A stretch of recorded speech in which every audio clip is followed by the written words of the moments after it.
Assalamualaikum warahmatullahi wabarakatuh. Bismillahirrahmanirrahim. Alhamdulillahil qail Al-Imam Al-Ghazali wa nafa'ana bihi wa bi ulumihi wa bi anwarihi wa bi asrarihi wa bi barakatihi fid dharaini amin.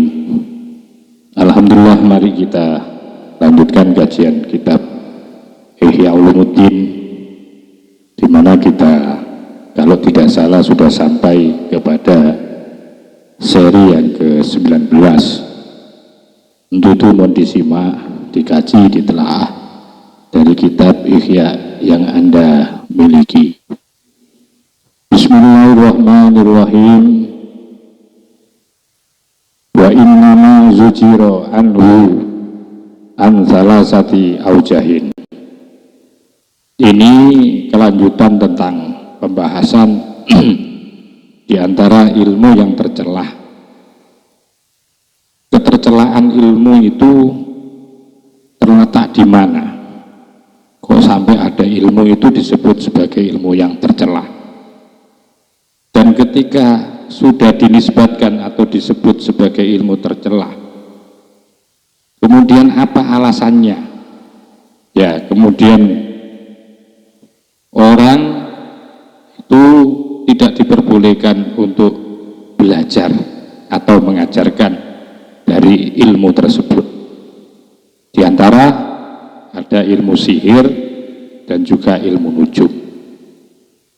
Maka itu pada saat ini kita akan menjelaskan 3 alasan yang menjadi dasar dilarangnya orang, yaitu mengajari dan belajar ilmu sihir.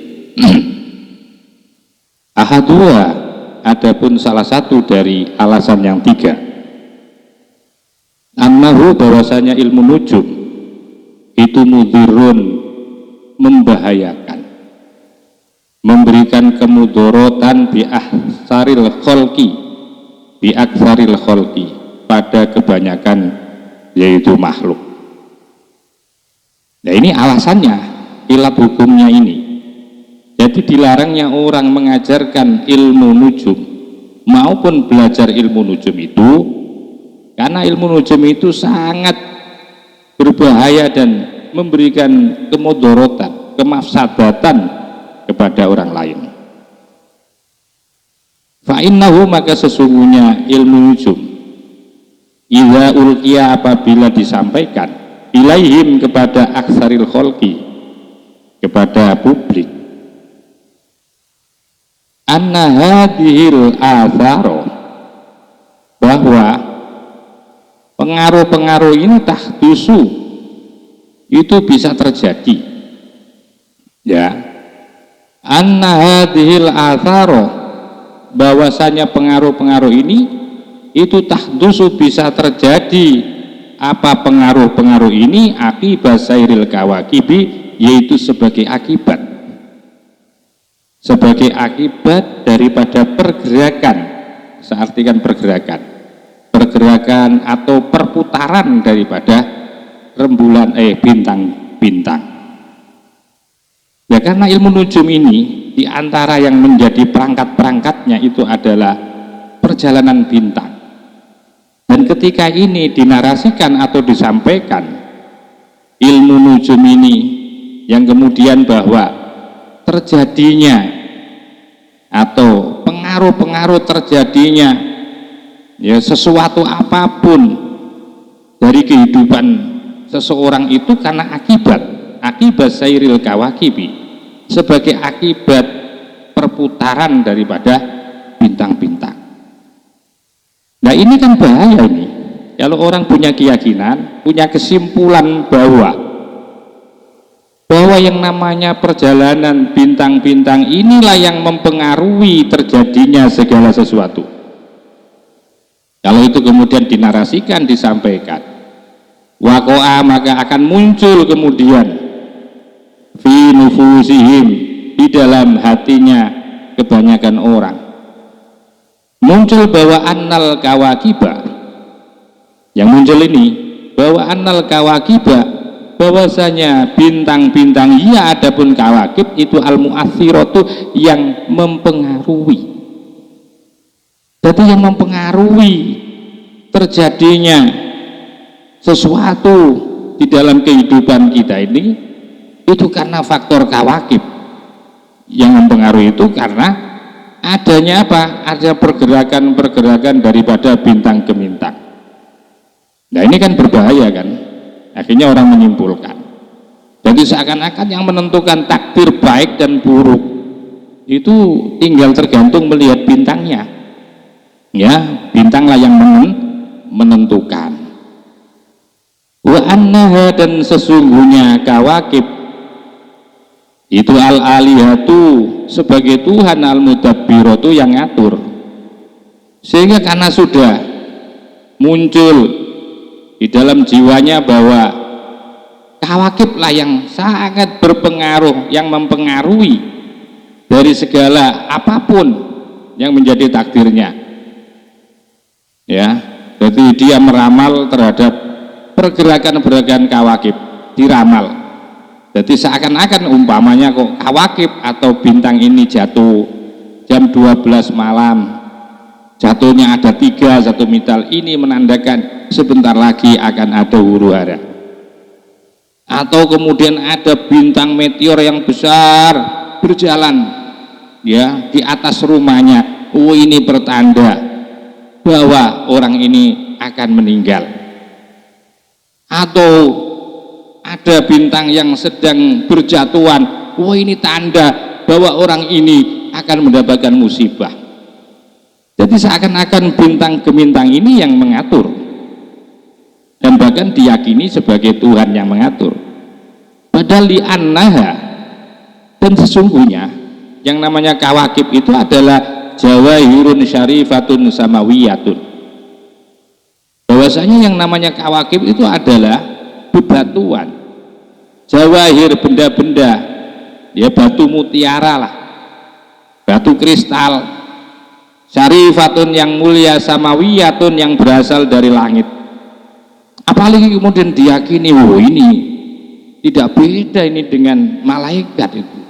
Coba cahayanya saja, ya cahayanya cemlorot itu, gemerlap itu.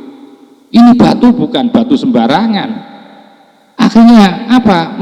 Mengkultuskan, mendewakan terhadap apa meteor-meteor itu atau kawakib bintang gemintang yang tadi, yang dianggap bahwa ini adalah batu suci yang berasal dari langit. Akhirnya apa? Wa ya'dhamu waq'uha, semakin besar apa waq'uha akan wakoknya, munculnya keyakinan terhadap apa? Terhadap kawakib yang berupa batu-batu yang dianggap batu sakral, batu mukjizat, itu akhirnya menjadi kuat fil qulubi di dalam hatinya, sehingga fayabqa, akhirnya menjadi tetaplah apa al-qalbu, yaitu hatinya tadi. Artinya tinggal hatinya itu kemudian multafitan, yaitu hale fokus ilaiha, kepada kawakib. Sehingga ketika kalau itu yang menjadi keyakinan, maka hatinya akhirnya fokusnya itu hanya kepada kawakib, hanya terus melihat bintang, gerakan-gerakan bintang, ya. Wayaro, dan kemudian melihatlah hati itu, karena hatinya sudah hanya fokus kepada bintang, maka hatinya melihat al khaira wasyarro, meyakini atau melihat baik dan buruk, mahduron yang membahayakan, ya, atau yang dikhawatirkan, au marjuan atau yang diharapkan, min jihatiha, dari hanya sisi atau dari yaitu arahnya kawakib. Akhirnya hatinya itu fokus hanya kepada bintang, pergerakan-pergerakan bintang, sehingga dia melihat baik dan buruknya itu mahduron au marjuan, baik itu yang menjadikan apa? Mahdur, ya, menjadikan perhatian, atau yang menjadi harapan, itu akhirnya hanya tertuju, ya, tertuju kepada bintang ke bintang. Kalau seperti itu wayan hama, menjadikan jauh apa zikrullahi subhanahu, yaitu ingat kepada Allah subhanahu, halimah suci Allah, anil qalbi, dari hati. Ya ini bahayanya. Fa inna dha'ifa, maka sesungguhnya orang yang lemah. Sementara adapun atau fa inna dha'ifa, maka sesungguhnya orang yang hatinya lemah, imannya lemah, akalnya lemah, itu yaksuru, akan terbatas apa nadruhu, pandangannya si dhaif. Lemah terhadap apa? Alal wasaiti, untuk bisa mengkaji, menganalisa atau melihat terhadap adanya perantara-perantara. Ya ini yang kelemahannya, ya ketika itu diajarkan kepada orang yang lemah. Jadi ketika ilmu nujum ini diajarkan kepada orang-orang awam yang lemah hatinya, maka kemudian ini membahayakan. Karena apa? Karena hatinya orang yang dhaif itu masih kerdil, masih terbatas, hanya melihat kepada wasaid, perantara, tidak pernah melihat hakikat sejatinya. Jadi karena pergerakan itu pas bersamaan, bintang gemintang yang sedang bergerak atau berjatuhan, ya seakan-akan dia yang menentukan, padahal ada kekuatan yang lebih dahsyat lagi yang bersumber dari Allah. Dia tidak bisa melihat itu. Dia lemah bahwa yang namanya bintang itu hanya sebagai perantara. Tapi tidak dengan orang yang lemah, pikiran akalnya atau hatinya, dia melihat seakan-akan bintanglah yang menentukan takdirnya, bintanglah yang menentukan nasib-nasibnya. Padahal bintang itu hanyalah sebagai apa? Hanyalah sebagai perantara semata. Walalimur rasihu, sementara orang yang alim, orang yang paham, ar-rasihu, yang mendalam, ya, yang sangat kuat. Wa adapun alimur rasih itu alladzi, yaitu orang yang yaqtali'u, yaitu selalu melihat, yaqtali'u, yang selalu memperhatikan atau melihat, ala anna syamsa, atas bahwasanya matahari, wal qamara, dan rembulan, wan nujuma, dan bintang itu musakhkharatun tunduk, bi amri subhanahu, bi amrihi, dengan atau akan perintahnya Allah subhanahu wa ta'ala, halimaha, yaitu suci dan maha agung. Artinya berbeda dengan analisa atau pandangannya orang yang keimanannya kuat. Orang yang punya ilmu yang dalam itu akan tetap melihat bahwa yang namanya matahari, bahwa yang namanya rembulan dan bintang itu adalah musakhkharat, adalah tunduk, bi amrihi, dengan perintahnya Allah. Bukan dia, bukan rembulan yang menentukan, bukan matahari yang menentukan nasib, bukan pula yaitu nujum atau bintang gemintang yang menentukan takdir-takdir. Semuanya itu tunduk, musakhkharatun, ditundukkan, bi amrihi, dengan perintahnya Allah. Nah ini yang kekurangannya orang-orang dhaif itu. Sementara kalau orang-orang yang alim paham bahwa yang namanya matahari, rembulan, dan bintang itu adalah makhluk yang ada di bawah kekuasaannya Allah, dan dia tunduk dengan perintahnya Allah. Ini bedanya orang alim dengan orang dhaif. Sementara orang dhaif itu dia tidak pernah melihat bahwa yang namanya kawakib itu adalah perantara saos, hanya perantara saja. Nah ini ya, wa mithalu nadri dhaifi, ini gambarannya lagi, contoh wa mithalu nadri dhaifi, dan adapun contoh gambaran pandangan orang lemah, ila husuli dhaui syamsi, ya, yaitu sementara pandangan orang yang bodoh, yaitu kepada cahaya matahari, kepada yaitu cahaya matahari. Sementara wa mithalun nadri dhaifi, sementara adapun gambaran pandangannya orang bodoh, ila husuli dhaui syamsi, kepada berhasilnya cahaya matahari, akibatul isamsi, sebagai akibat munculnya matahari. Ini kalau orang yang memandang itu adalah orang dhaif.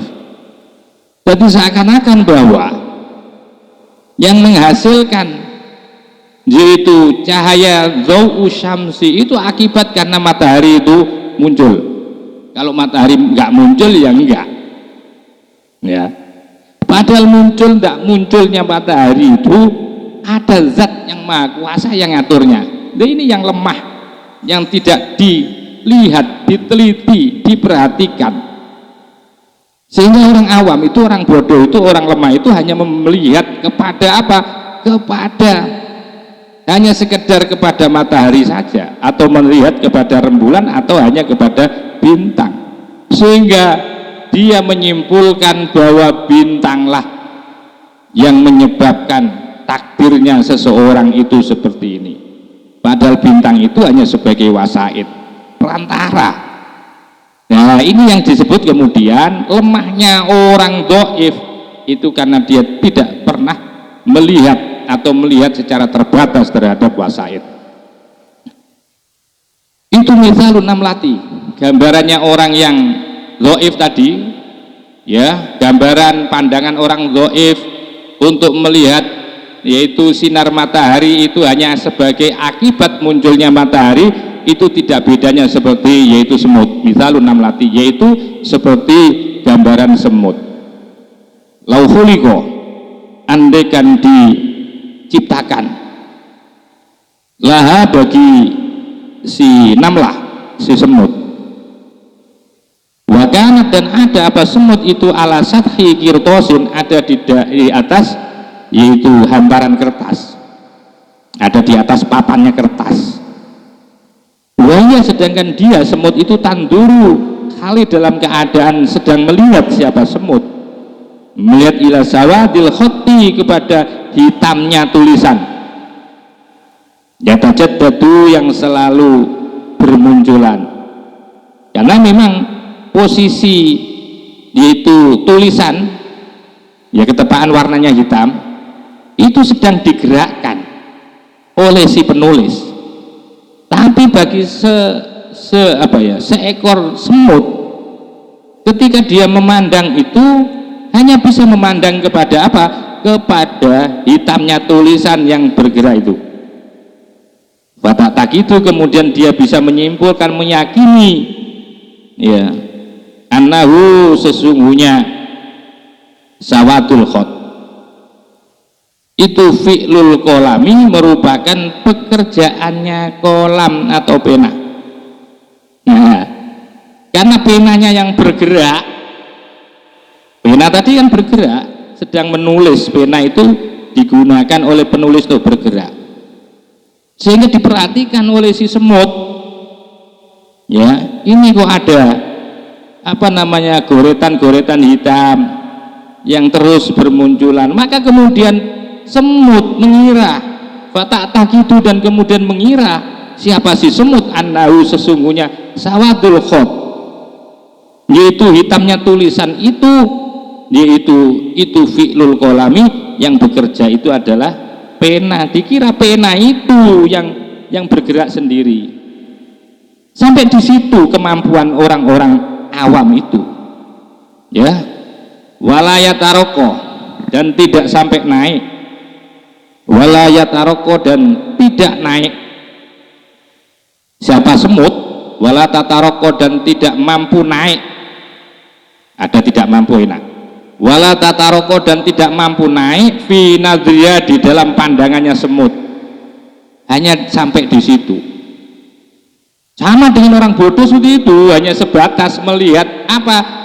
Melihat kepada kawakib, hanya bintang-bintang tadi. Begitu bintang itu, ya, sedang berjatuhan atau bintang sedang berjalan, kemudian diramal. Tidak ubahnya pandangan orang bodoh, tidak ubahnya pandangan si semut ketika melihat ada yaitu apa? Yaitu tulisan warna hitam yang bergerak. Dia kemudian menyimpulkan bahwa adanya warna hitam yang bergerak itu adalah kolam pena, padahal bukan, kan? Nah, sementara dia tidak mampu wala tataroko, dan dia tidak mampu untuk naik fi nadriha di dalam pandangannya semut, ila musyahadatil asobi, untuk menyaksikan, melihat yang namanya jari jemari. Dia tidak mampu untuk melihat bahwa di situ tuh ada jari jemari, jari jemari, summa kemudian minha, daripada jari jemari itu ilal yadi, ya, kemudian dihubungkan dengan tangan, bahwa yang namanya jari jemari itu ada pada tangan.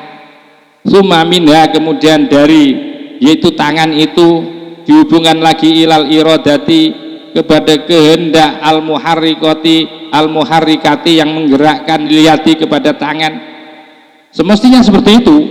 Summa minha, kemudian dari apa, irodah tadi muharrika, maka semestinya ilal katib, siapa yang menggerakkan itu, maka di situ ada ilal katibi, kepada penulis al-qadiri yang mampu, al-muridi yang menginginkan. Ya, summa minhu, dari situlah, dari katib qadir murib itu, baru kemudian ila kholiqil yadi, yaitu sampai kepada yang menciptakan tangan, wal qudrati wal irodati, yang membuat, yaitu yang menentukan takdir dan yang berkehendak. Itu sepertinya semestinya seperti itu. Sementara yang namanya orang-orang yang lemah akalnya itu, dia tidak ubahnya seperti semut, dia tidak bisa melihat, menyaksikan bahwa yang menggerakkan itu bukan bergerak sendiri, bukan kolam, bukan pena yang menggerakkan sehingga ada tulisan, tapi di situ ada jari jemari. Jari jemari pun tidak akan ada kalau tidak ada tangan. Tangan pun tidak akan bergerak kalau tidak dikehendaki oleh orang yang menggerakkan tangannya. Dan dari situ bahwa yang menggerakkan tangan itu adalah penulis yang diberikan kemampuan sesuai dengan keinginannya. Dan mampunya penulis, ya, penulis bisa menulis itu karena di situ ada yang menciptakan tangan. Siapa? Tidak ada lain adalah Allah. Semestinya seperti itu. Nah, sementara orang awam itu ketika diajari nujum, ilmu nujum, bahayanya nanti merusak kepada akidah tauhidnya mereka, sehingga yang diyakini bukan yakin kepada Allah sebagai sumber kekuatannya, tapi justru dia meyakini hanya sampai kepada bintang gemintang atau kepada meteor-meteor itu. Fa aktsaru nadril khalqi, sementara adapun pandangannya makhluk itu maksurun, terbatas. Sementara pandangan makhluk itu terbatas alal asbabil qoribati, hanya kepada sebab-sebab yang paling dekat, asafilati, yang mudah atau yang rendah. Kemampuan orang itu, kebanyakan orang itu hanya kepada sebab-sebab yang paling sederhana saja. Maktuun, dia terhenti, dia terputus minat taroki, untuk kemudian bisa naik cara berpikirnya, cara perenungannya ila musabbibil asbabi, kepada Allah, zat yang menyebabkan sebab, musabbibil asbab namanya. Jadi kemudian untuk bisa naik kepada kesejatian yang mengatur, itu dia maktu. Ini kebanyakan orang. Jadi dia itu hanya terbatas, hanya bisa melihat itu hanya kepada aspek asbab-asbabnya. Dia tidak pernah memperhatikan, dia terputus untuk bisa naik, untuk kemudian menyaksikan bahwa asbab itu sesungguhnya muncul ada karena yang menyebabkan, musabbibul asbab namanya. Bahada, maka adapun ini ahadu asbabin nahi, bahada, maka adapun alasan ini itu ahadu asbabil nahi, salah satu sebab-sebab dilarangnya anin nujumi, dari belajar ilmu nujum atau mengajari ilmu nujum. Wasaniha, adapun yang kedua alasan dilarang orang belajar atau menyampaikan ilmu nujum, anna ahkaman nujumi, bahwasanya hukum-hukum nujum itu artinya biasanya hukum yang berlaku di dalam ilmu nujum itu loh ya, pakem-pakemnya hukum di dalam ilmu nujum itu begini loh, tahminu mahdun, biasanya hanya tebakan semata, jadi bukan data, bukan, tapi hanya tebak-tebakan semata. Jadi ilmu nujum itu adalah ilmu bodoh, tidak bisa dibuktikan kebenarannya karena itu hanya tebakan-tebakan saja. Laisa yudroku, yang tidak bisa ditemukan, tidak bisa ditemukan kebenarannya fi haqqi, di dalam kebenarannya, ahadil ashkhosi, dari individu-individu perorangan, tidak bisa ditemukan kebenarannya.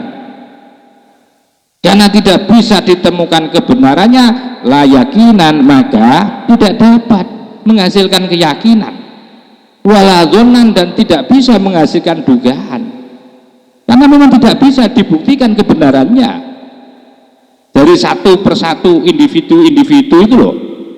Karena tidak bisa dibuktikan, diketahui kebenarannya, maka juga tidak mungkin akan bisa dapat menghasilkan keyakinan, wala dhannan, dan tidak pula akan bisa menghasilkan yaitu dugaan kuat. Kalau begitu bagaimana hukumnya? Wal hukmu, maka adapun menetapkan hukum bihi terhadap ilmu nujum itu hukmun, sebagai hukum itu hukum bijahlin, yaitu hukum bodoh, karena tidak bisa dibuktikan kebenarannya. Segala sesuatu yang tidak bisa dibuktikan kebenarannya berarti kan tidak terang atau tidak tampak. Sesuatu yang tidak tampak berarti ada di dalam kegelapan. Setiap kegelapan pasti bodoh, maka itu hukumnya bodoh. Jadi hukumnya orang belajar dan mengajari ilmu daripada ilmu nujum itu adalah hukumnya bodoh. Fayakunu, maka sehingga ada dari bodoh itulah ada sehingga dhammuhu, tercelanya yaitu nujum, ala hada, atas alasan ini, alasannya tebak-tebakan ini. Tebak-tebakan kan tidak bisa dibuktikan kan, sesuatu yang tidak bisa dibuktikan kan berarti masih gelap. Sesuatu yang gelap itu adalah bodoh, maka layak kemudian dicela. Dan tidak bisa bahwa yang namanya ilmu yang tidak bisa dibuktikan kebenaran ini disebut ilmu, maka itu tidak layak kita belajar kepada ilmu yang tidak bisa dipertanggungjawabkan, sekalipun itu ada dan terbukti, karena ini tebak-tebakan. Min haitsu annahu, dari sisi ada penujum itu jalun, memang bodoh, ilmu bodoh, artinya tidak bisa ditemukan yaitu kebenarannya. La min haitsu, bukan dari sisi annahu, sesungguhnya nujum itu ilmun, sebuah ilmu pengetahuan yang bisa bisa dilihat, akan bisa diketahui akan kebenarannya. Balakot kana, maka sungguh kana ada dzalika ilmu nujum itu mukjizatan, sebagai mukjizat bagi siapa? Li Idris, yaitu Nabi Idris alaihissalam, ya, bagi Nabi Idris alaihissalam, bahwa dulu ilmu nujum itu pernah dijadikan mukjizat oleh Nabi Idris, ya, artinya oleh Allah dijadikan mukjizat untuk Nabi Idris. Fima, sebagaimana yuka telah diceritakan, wakot indarasa, dan kemudian menjadi terhapus, kemudian ya terhapus atau menjadi hilang, wan maha, dan menjadi hilang dzalikal ilmu nujum itu, wan mahako, dan kemudian menjadi lenyap. Jadi dulu ilmu ini pernah dijadikan ilmu nujum ini pernah dijadikan mukjizat bagi Nabi Idris, tapi kemudian hilang. Karena hilang ya tidak bisa diwarisi, ya, karena hilang juga tidak bisa dilacak akan keberadaannya. Sementara kalau toh andekan ilmu nujum itu kok pas bener, itu bagaimana mensikapinya? Wama, dan sesuatu ya tafiku, yang kebetulan min isobatil munajjimi, itu termasuk yaitu apalah, kebetulan benar lah. Wama dan sesuatu tafiku yang kebetulan min isobatil munajimi, yaitu kebetulan benar siapa orang yang nujum, siapa penujum. Kalau toh kemudian andaikan pas kebetulan benar apa yang dilakukan oleh seorang nujum, ala nudurin, itu pun langkah. Itu langkah itu artinya ya pak-tepaan, katanya orang Madura itu, ketepatan saja. Ya itu langkah itu terjadi andaikan pas benar itu. Wa huwa, maka adapun isobatul munajim, kebenaran seorang yang ahli nujum itu ittifaqun, namanya kebetulan. Namanya kebetulan ya. Ya kalau salah ya betul, kalau betul ya salah, begitu aja, namanya kebetulan. Tidak bisa dijadikan dasar, tidak punya argumentasi, tidak ada parameter-parameternya yang kalau kebetulan itu. Li'annahu, karena sesungguhnya munajim qad yattali'u. Nah, ini kebetulan. Barangkali kebetulannya itu li'annahu, karena sesungguhnya si munajim qad yattali'u.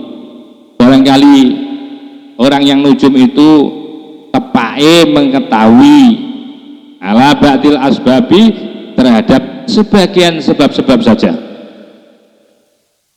Karena mengetahui sebagian kan bukan berarti akan bisa menyimpulkan, ya, belum bisa. Seseorang untuk kemudian dianggap bisa menemukan kebenaran kalau hanya sekedar dia hanya mengetahui terhadap sebagian sebab-sebab. Wala yahsulu, dan tidak akan terjadi, ya, wala yahsulu, dan akan wala yahsulu. Saya ulangi lagi, li'annahu, karena sesungguhnya munajim, orang ahli nujum, qad yattali'u, kadang-kadang bisa mengetahui siapa munajim ala ba'dil asbabi. Wala yasulul musabbibu akibaha, akan tetapi wala yahsulu, tidak akan terjadi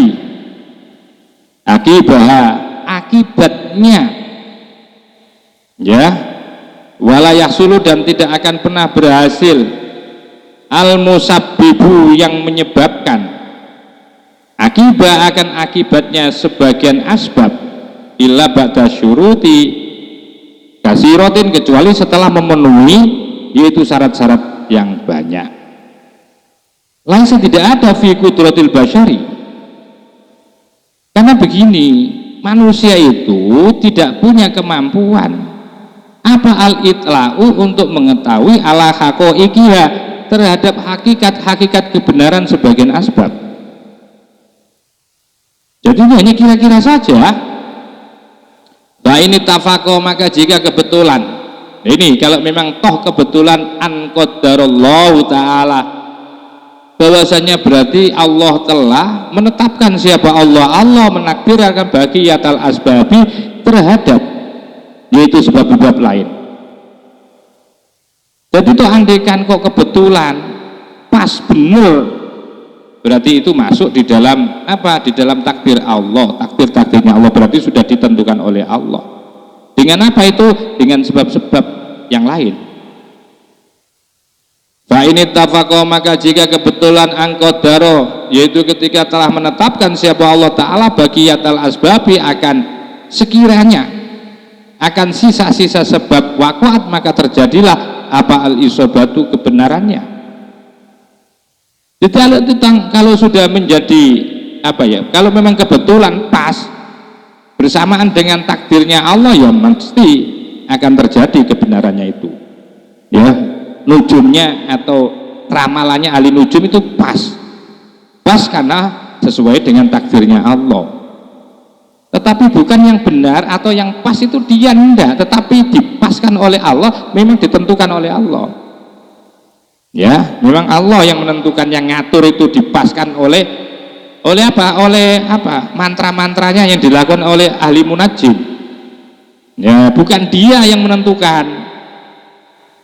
Wa illam yuqadir, andaikan tidak menakdirkan ya Allah Ya berarti akhtoa, maka akan luput atau salah. Kalau tidak ditakdirkan benar kebetulan itu, berarti takdirnya itu menjadi salah.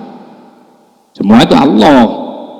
Wa yakunu, dan ada apa dzalika, hal seperti itu. Ya, wa yakunu, dan ada apa dzalika, yaitu hal seperti itu. Itu persis takatakhminil insani. Artinya wa yakunu, dan ada apa dzalika, yang namanya yaitu tebak-tebakan yang tidak bisa ditemukan kebenaran sejatinya, itu juga ada pada katakhminil insani, yaitu tebakannya seorang manusia, tebakan orang-orang fi anna samaa, pada sesungguhnya langit itu tumtiru, menurunkan hujan apa sama al yauma, pada hari ini. Ketika ada orang meramal, menebak bahwa hari ini akan hujan, alasannya mahmaro'a, ketika melihat siapa insan, al-waima, akan mendung, ya jetamiu, yang sedang berkumpul. Oh, ini mendungnya sudah berkumpul, itu sudah. Wayan ba'asu, dan kemudian bergerak apa waim minal jibali, dari gunung. Ya, oh, ini berarti tertanda ini pasti hujan. Bayataharraku, maka kemudian bergeraklah apa dhannuhu, dugaannya seseorang tadi, seorang yang nebak tadi, bidzalika, akan turunnya hujan. Jadi itu kan tidak bisa dipastikan kan, karena boleh jadi nanti yang namanya mendung itu sekalipun sudah berkumpul dan bergerak ke arah gunung, itu boleh jadi nanti buyar, itu hilang lagi itu. Warubama yahma, dan kadang-kadang yahma menjadi terik, yahma panas, apa an-naharu, siang. Kadang-kadang siang tampak panas, bisamsi, dengan matahari. Wa yadhhabul wainu, dan mendungnya hilang. Jadi kadang-kadang bisa seperti itu. Jadi hujan yang didugakan tadi, yang ditebak bahwa hari ini hujan, dengan asumsi dia melihat yang namanya mendung bergerombol itu ternyata panas, kemudian datang. Wa yadhabul waibu, dan kemudian hilanglah yang namanya mendung. Ya seperti itu adanya, itu tebak-tebakannya begitu. Kalau tidak hujan ya kalau hujan, kalau ditebak hujan ya hujan, kalau tidak ya tidak. Itu namanya tebak-tebakan. Tidak bisa terukur, tidak ada parameternya, hanya kira-kira itu. Warubama yakun, dan kadang-kadang ada, warubama yakunu, dan kadang-kadang ada, yaitu terjadinya hujan itu bihilafin, dengan sebaliknya. Sebaliknya itu apa? Tidak ada tanda-tanda apa? Tidak ada tanda-tanda mendung, tidak ada tanda-tanda gelap, bahkan dalam keadaan panas menyala justru turun hujan itu. Nah, ini bukan jaminan kan, itu hanya perkiraan atau tebakannya orang-orang. Maka itu wa mujarratul ghaimi laisa kafian. Maka adapun hanya wa mujarratul ghaimi, maka adapun hanya melihat mendung atau hanya adanya mendung, laisa, tidak ada, dengan hanya mendung itu kafian, bisa mencukupi fi maji'il matori, akan datangnya hujan. Belum, tidak cukup orang nebak dengan adanya mendung berarti nanti akan muncul atau datangnya hujan, itu belum cukup. Sementara wabaqiyatul asbabi, dan adapun sebab-sebab yang lain, itulah tadri atau latudro, tidak diketahui. Wakadzalika, dan seperti hal yang sama seperti tahminul insan fi anna sama tumtir, tebakan terhadap, yaitu wakadzalika, dan seperti itu juga yang sama, yaitu orang yang nebak hari ini hujan, itu tahminul malahi, adapun menebak atau ngeramal yang dilakukan oleh pelaut. Meramalnya pelaut itu anasafinata, sesungguhnya yang namanya apa? Yaitu yang namanya perahu.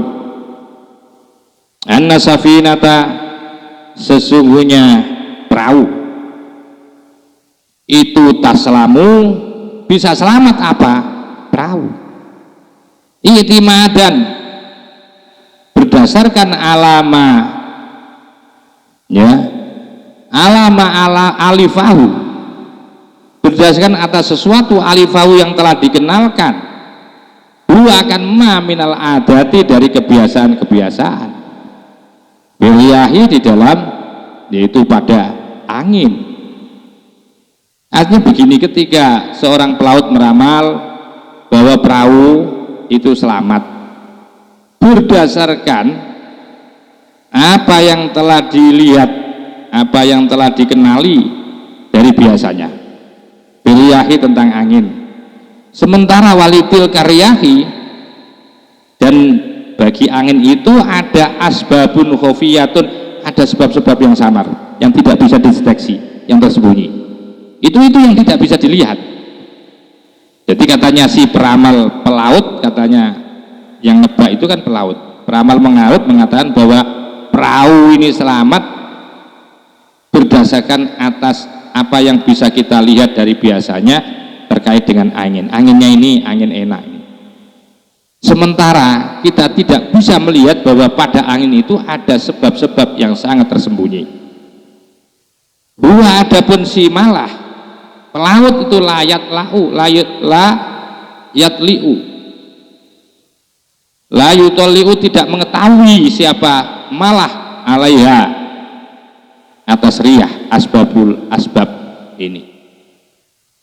Ya, karena dia tidak bisa melihat asbabun khofiyahnya ini. Fatarotan, boleh jadi kadang-kadang yusibu, bisa selamat, bisa benar. Siapa si malah fi tahminihi, di dalam ramalannya si malah. Watarotan, dan kadang-kadang bisa itu yukhti'u, bisa salah siapa malah. Itu artinya kan tidak ada jaminan kan, ini masih ramal-ramalan kan, tebak-tebakan. Walihadhil illati, dan karena alasan inilah yamna'u, dilarang, yumna'u, dilarang apa al-qaulu, itu mengucapkan atau membahas anin nujumi, yaitu tentang ilmu nujum. Aidan juga, kalau sudah tahu seperti ini maka nggak ada gunanya, ya, maka itu dicegah, dilarang, yaitu berdiskusi, berdialog, mengajarkan ilmu nujum ini. Wasalisu, adapun yang ketiga alasan kenapa ilmu nujum itu dilarang, annahu, sesungguhnya ilmu nujum itulah faidata, tidak ada manfaatnya, tidak ada faidahnya, ya, orang belajar ilmu nujum itu tidak ada faidahnya. Ngapain orang itu nggak ada faidahnya kita mau belajar, kan repot, ya, repot itu, nggak ada manfaatnya kok kita pelajari. Fa'aqallu ahwali, maka adapun paling rendah keadaannya ilmu nujum itu, kalau andaikan belajar itu yang paling diperoleh itu annahu, bahwasanya seseorang, bahwasanya nujum itu hanya khaudun, ya, dia nanti bisa terjerumus fi fudulin, di dalam kesia-siaan, la yuni, kesia-siaan yang tidak memberi manfaat. Jadi itu kan, itu apa namanya, resiko paling rendahnya itu, ya, melakukan kesia-siaan, ya. Wa tadyi'ul umri, dan menghilangkan atau menghabiskan atau membuang umur, membuang usia umur, membuang waktu, ya, waktu hidup ini terbuang-buang.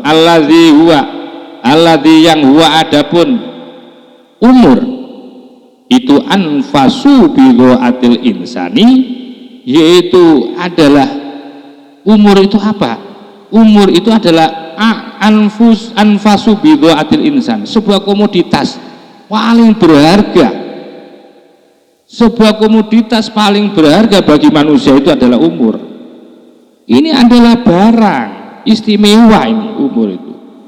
Ibaratnya komoditas dagang itu adalah dagang modal yang paling mahal ini.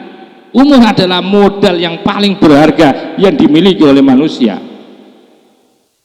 Ya. Nah, ini belajar ini akhirnya apa? Menyia-nyiakan waktu sampai hilang, padahal umur itu jangan sampai hilang. Karena umur itu kalau diibaratkan modal di dalam perdagangan itu, ini adalah modal paling berharga.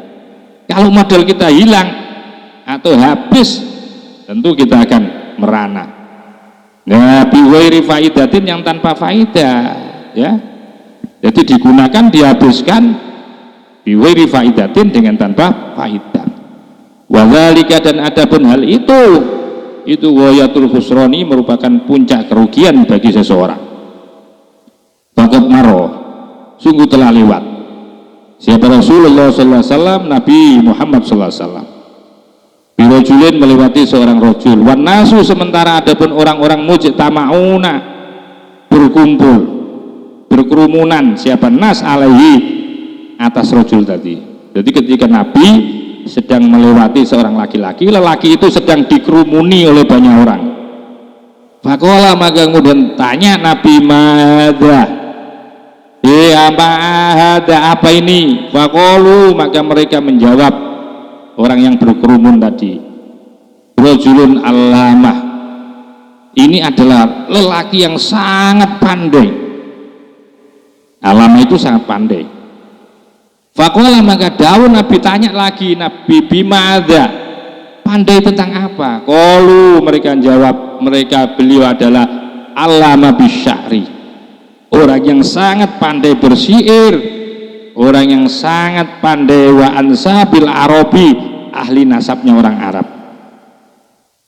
Faqala, maka kemudian Nabi menjawab, ilmun la yanfa, itu bahwa orang ahli syair dan ahli nasab itu adalah ilmu yang tidak ada gunanya, tetapi wajahlun la yaduru, dan kebodohannya tapi tidak membahayakan. Itu dawuhnya Rasulullah SAW. Wa qala, dan dawuh ya Rasulullah SAW, innamal ilmu, bahwasanya ilmu, ya katanya Nabi, innamal ilmu, bahwasanya ilmu itu adalah ayatun muhakkamatun, hanyalah ayat-ayat yang jelas, ayat-ayat yang tegas. Ilmu itu tegas.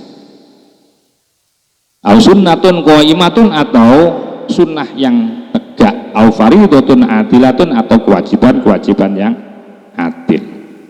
Faizan, kalau begitu, al khaudu, adapun mendalami, fin nujumi, terhadap ilmu nujum, wama syibhu, dan wama, dan sesuatu syibhu yang menyerupai, apa mau kepada nujum, wama, dan sesuatu yushbihu yang menyerupai kepada nujum, itu apa? Iktihamu khotrin, masuk ke dalam bahaya.